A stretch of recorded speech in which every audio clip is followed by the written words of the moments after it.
I don't see why everybody's so upset at the app saying, no! My drill sergeant sense is tingling, but that can only mean one thing. The Vice President, Secretary of Defense, and other high-ranking government officials accidentally leaked information regarding military strikes over a messaging app you can get from the App Store. Clean-shaven and misbehaving. Signal, somebody must have got their signals crossed, because in no way, shape, or form is it OPSEC, operational security, for those of you who don't know, for people high up in the freaking government and DOD to start chitter-chatting like a bunch of teenage girls on an app you could download from the Google Play Store. Oh my God, Becky. I think we're gonna bomb the Houthis today. LOL, ROFL, crying face laughing emoji. Is this what we've become? Today's story on cybersecurity comes from none higher than the Vice President, the Secretary of Defense, and other high-ranking government officials like Tulsi Gabbard, Joe Ken, and Mike Walls. And before all my military friends start jumping down my back as if I've done something wrong, because everybody in the military uses Signal because it's a secure messaging app. Yes, you may be right, but come here, you know what you don't use Signal for? Come on. Discussing military airstrikes or other maneuvers on an area we haven't yet decided to strike. You think JFK was just sitting there writing up random mail and throwing it off via carrier pigeon to LBJ like, LBJ, perhaps we should look at this Vietnam conflict a little bit differently, huh?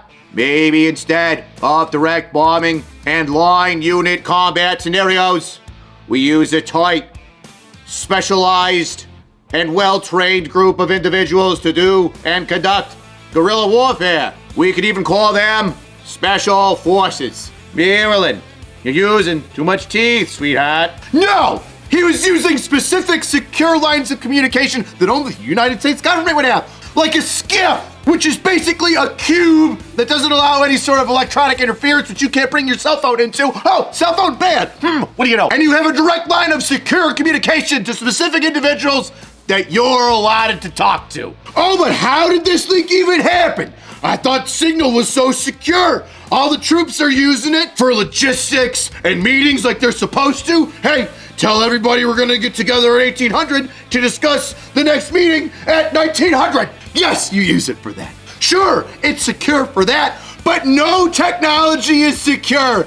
If one of the dingbats in the messaging group happens to add the editor-in-chief of the Atlantic Journal, how moronic do you have to be to type in the number of the editor-in-chief of a newspaper and be like, hey, wanna know what we're about to do in Yemen? Send.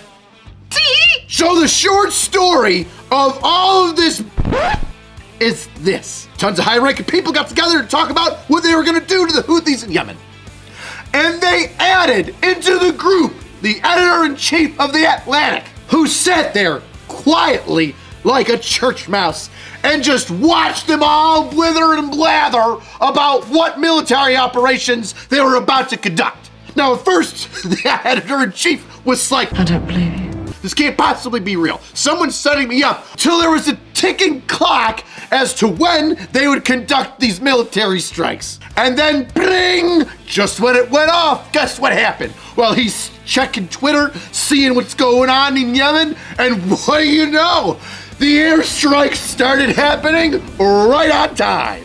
But let's go through the text messages that have been shared with the rest of the world that don't give out all the pertinent information, something Geraldo Rivera could have learned in Iraq. Way to go, Blue Falcon. The chat starts easy enough. Hey, what are we gonna do about the Houthis? And the Vice President weighs in, and Pete Hegseth weighs in, and here's some of the things that they say. Well, you know, I'm concerned about oil prices. And then Joe Kent, who happens to be the president's nominee for the National Counterterrorism Center, wow, says, hey, this isn't time sensitive, we can always get back to this. The same options are gonna be available in a month. And the Secretary of Defense, the PT stud Pete Hegseth, responds that waiting changes nothing. However, the risk could be that the United States people see this administration as indecisive and Israel could act first, which if we know anything about them over the past year or two, could get a little messy. And then added that his vote, if it were taken right now, would be to strike the Houthis immediately, which would restore trade navigating the area and also reestablish deterrence, unlike the previous administration. And he then adds,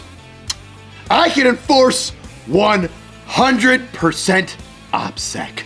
Not anymore. More back and forth happens, and then eventually they decide that, hey, they're gonna go forward with it. And after the final okay, 2 hours passes and bombs start dropping in Yemen and blowing up the Twitter space. And after the bombings happen, everybody's blowing up the text message chain with American flags and bombs exploding and thumbs up and high fives and the 4th of July fireworks.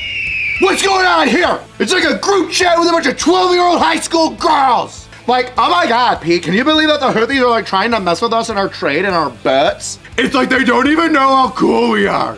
Why can't they just leave us alone? They're just so jealous. Oh my God, sometimes I just feel like I need to blow them up to little smithereens, lol. That would show them. They never mess with us again. You're so beautiful and talented. Everybody at the Pentagon is so jealous of you and how handsome you are. I know. Oh my God, wait, there's Tulsi. And now everybody's up in arms because I guess we know who skipped out on cyber awareness training. Now Jeff's not mad. He's just disappointed. Now some PPs definitely need to get smacked or slammed in the toilet seat, especially the one that let a freaking journalist in the group chat. But before everybody starts blowing their top, yelling impeachment this and impeachment that, don't forget that the last guy let the freaking stack of secret documents by his car in his garage. And this recent guy left a bunch next to the 15th at his home in Mar-a-Lago. And how could we forget the private server and millions of emails deleted by Hill Dog the Hitman Clinton? Oh, heads are gonna roll. How about we grow up, we admit what we did wrong, and we fix it? How about you do some push-ups until you learn your lesson?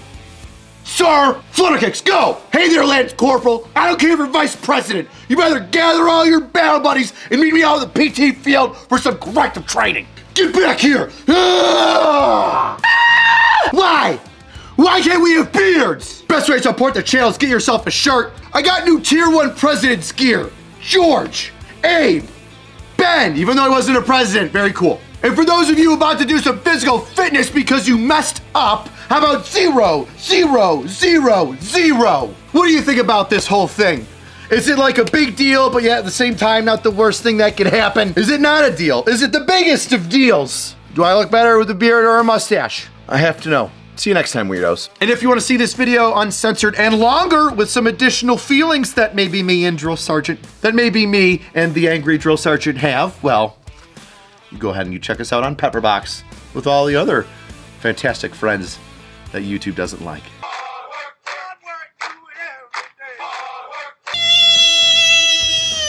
All right, I think that's as gay as it can get.